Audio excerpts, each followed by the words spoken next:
Hello बच्चों, let's read this question. The question says that what is the total number of atom present in 25.0 milligrams of camphor, that is C10H16O.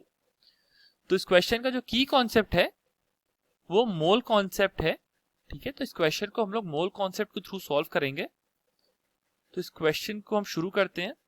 तो हमें given है कि हमारे पास camphor है जिसका जो फॉर्मूला होता है दैट इज C10H16O और उसके बाद जो प्रेजेंट है वो है 25 मिलीग्राम्स. तो क्वेश्चन में हमसे पूछा है कि नंबर ऑफ एटम्स बताने हैं इन 25 मिलीग्राम्स ऑफ कैम्फर. तो हम सबसे पहले क्या करते हैं कि हम कैम्फर का मॉलिक्यूलर मास निकाल लेते हैं.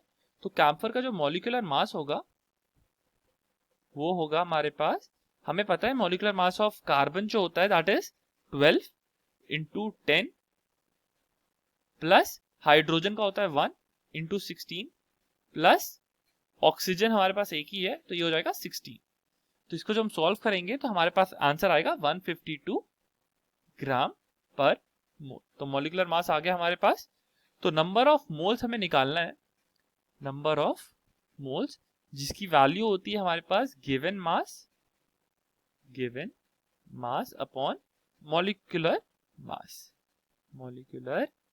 मास. तो इसको अगर हम निकालेंगे तो हमारे पास गिवन मास है हमारे पास 25 मिलीग्राम्स. तो मिलीग्राम्स के लिए हम 10⁻³ से मल्टीप्लाई करके ग्राम में कन्वर्ट कर देंगे और हम इसको डिवाइड करेंगे 152 से.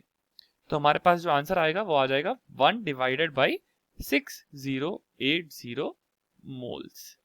ठीक है, तो नंबर ऑफ मोल्स आ गए हमारे पास.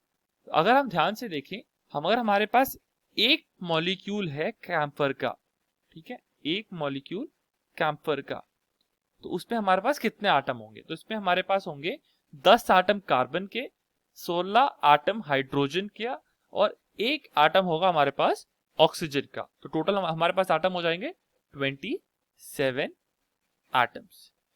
तो हमारे पास एक मॉलिक्यूल में 27 एटम्स हैं.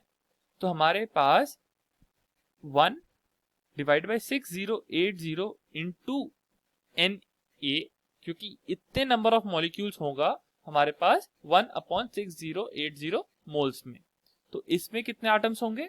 इसमें हमारे पास हो जाएगा इंटू 27, ये हमारा होगा number of atoms in 25 milligrams of camphor.